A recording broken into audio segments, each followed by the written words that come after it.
आदरणीय या राज्याचे उपमुख्यमंत्री अजितदादा आपल्यातून निघून गेले आणि या संपूर्ण राज्याला सुखकरा पसरली. त्यांच्या आत्म्यात चिरशांती लाभो या ठिकाणी सुरुवातीला मी प्रार्थना करतो. निवडणुकी संदर्भात पंचायत समिती म्हणजे कार्यकर्त्यांची हक्काची भाकरी असते. ती हक्काची भाकरी त्या पक्षातील कष्ट केलेल्या सामान्य कार्यकर्त्यांना, गोरगरीब कार्यकर्त्यांना, वर्षानुवर्ष नेत्यासाठी राबणाऱ्या कार्यकर्त्यांना मिळण्याची ती संधी असते.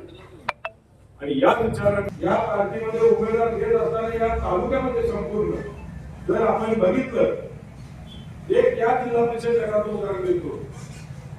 या तालुक्यात एससी आरक्षण पडलेलं असताना सुद्धा या जिल्हा परिषद गटामध्ये याच गटातला उमेदवार देणं क्रमप्राप्त होतं. पण बाहेरच्या गटातला उमेदवार या गटातला अज्ञात आला.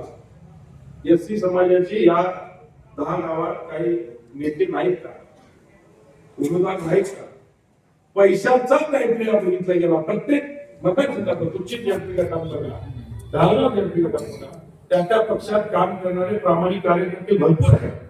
परंतु 2 कार्यकर्ते समोर आले की तू किती खर्चणार, तू किती खर्चणार, मग तू 50 लाख खर्चणार, मग तुझ्याकडे परिस्थिती नाही, तू थांब. विरोधी पार्टीकडून उमेदवार देत असताना बंधूंनो, संपूर्ण तालुक्यामध्ये ठेकेदार, कॉन्ट्रॅक्टर, राजकारणातली दलाली करणारी व्यक्ती असे उमेदवार दिले.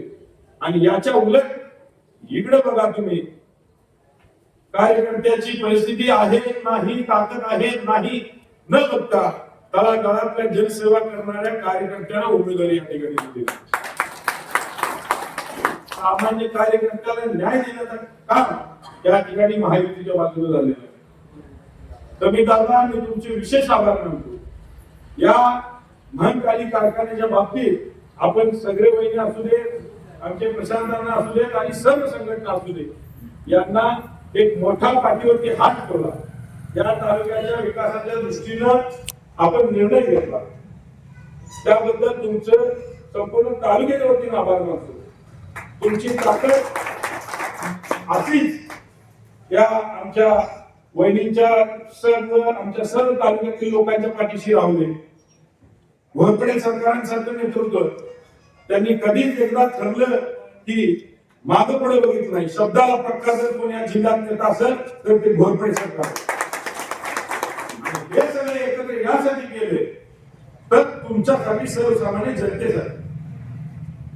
उमेदवारी देत असताना नारायण मंडल सारख्या उमेदवाराला उमेदवारी दिली आहे. मी सांगण्यापेक्षा या ज्येष्ठ नेत्याच्या भाषणातून तुम्हाला लक्षात आलं असेल की उमेदवार कशा पद्धतीने तळागाळातल्या जनतेच्या नाळ जोडलेली आहे.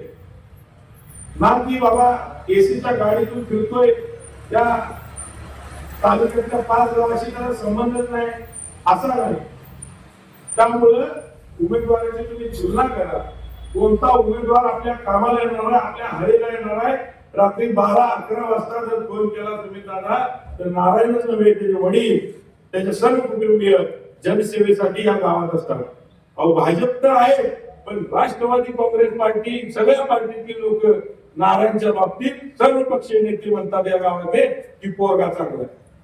आणि त्यामुळे येणाऱ्या काळात आपल्या तालुक्याचा विकास, एक साधं उदाहरण देतो मी गावकऱ्यांना.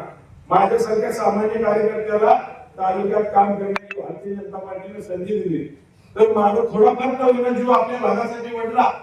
चंद्रकांतदादांनी थोडाफार निधी दिला, त्यातला मला जाणीव झाली की माझ्या भागातला लोणावळीचा रस्ता 20 वर्ष झालं कोण बघत नाही, कुठलाच लोकप्रतिनिधी बघत नाही. मला जे काही क्रायटेरिया मिळालं त्यातलं जास्तीत जास्त या रस्त्यासाठी आणण्याचा मी प्रयत्न केला. तसं आज आपल्या गावाचा मुलगा, आपल्या भागातला मुलगा, जनतेला असणारा मुलगा कुठे ना कुठे तुमच्या कामासाठी आला 5 वर्षात तर तिथलं काय उमेदवार निवडून देणार, तो राहणार परगावी, ही असलं प्रकार नको. या तालुक्यातलं उमेदवार आपण निवडून दिलं पाहिजे, या भागातलं सामान्य उमेदवार आपण निवडून दिलं पाहिजे. एक गोष्ट लक्षात ठेवा, राज्यात सत्ता, केंद्रात सत्ता, भारतीय जनता पार्टीची केंद्रात सत्ता आहे, राज्यात महायुती सरकार आहे. देवेंद्रजी मोठ्या ताकदीने काम करत आहेत. या आरेवाडीच्या बनामध्ये पूर्वी 5 कोटी, 2 कोटी, 3 कोटी निधी येत होता. पण तसं बघितलं तर मग सर्वांनी सांगितलं आमचे सर्व उमेदवार अभ्यासू, अनुभवी आणि बोधकर समाजाच्या हितासाठी समाजाच्या ह्याच्यासाठी लढणारे. मग बंदरच्या बद्दल बऱ्याच लोकांनी ऐकलं त्यांचं कौतुक, त्यांचं कामाचं कौतुक वगैरे. ते खरंच कशी निवडणूक की जनशक्तीच्या विरोधात जनशक्ती अशीच असतात. तर आपण हे सिद्ध करून जनशक्ती काय असते हे सिद्ध करायसाठी आपण सगळ्यांनी एकच घ्यायचं. बऱ्याच लोकांमध्ये माझ्याबद्दल गैरसमज आहे, ते प्रामाणिकपणे काम करणार नाही, माझी भूमिका वेगळी असं पण बऱ्याच ठिकाणी पसरवणूक झाली आहे. तर ते बऱ्याच पद्धतीने माझे संचालक देवतात आणि मगाशी तुम्हाला सगळं स्पष्टीकरण दिलेलं आहे. येणाऱ्या काळात कुठल्याही माझ्याकडून तशी भूमिका राहणार नाही, मी कुठलेही काम प्रामाणिकपणेच करणार आहे. आणि येणाऱ्या काळात सरकार असतील, संविधान असतील, बीजेपी असेल, तालुक्याच्या विकासासाठी कायम एकजुटीने काम करू आणि तालुक्याच्या विकासाला कशी गती मिळेल. बऱ्याच लोकांनी सांगितले की इंडस्ट्रीज पाहिजे, तिथं लोकांना कामं पाहिजे. तर संविधानाला आपण देवाभाऊच्या मागे लागू, आपले उद्योग बसले आहेत, सरकार आहे, ह्या भागात जास्तीत जास्त उद्योगधंदा बऱ्याच वेळेच्या चर्चा झाल्या घडलेली नाही गोष्टी. तर यासाठी आपण प्रयत्न करावा जेणेकरून म्हणजे नानासाहेबांचं सरकारांचं जेव्हा राजाराम काम करत होते एकच ध्येय असायचं की ह्या भागातला सामान्य माणसाला घरी 4 पैसे जावं, तेव्हा सामान्य माणूस चांगल्या पद्धतीने जीवन जगावं काय हेतून नानासाहेबांनी नेहमी काम केलेलं आहे.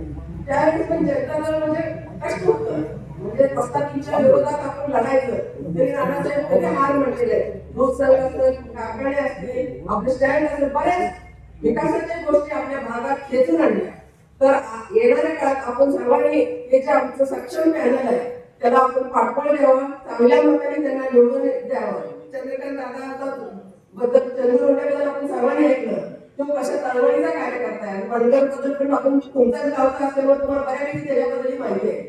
तर येणाऱ्या काळात तुम्ही जे 7 तारखेला मतदान आहे घड्याळ आणि कमळावर मतदान देऊन जास्तीत जास्त मला अपेक्षा आहे राजनीतीनं त्यांना चांगल्या पद्धतीने लीड मिळावं एवढंच मी अपेक्षा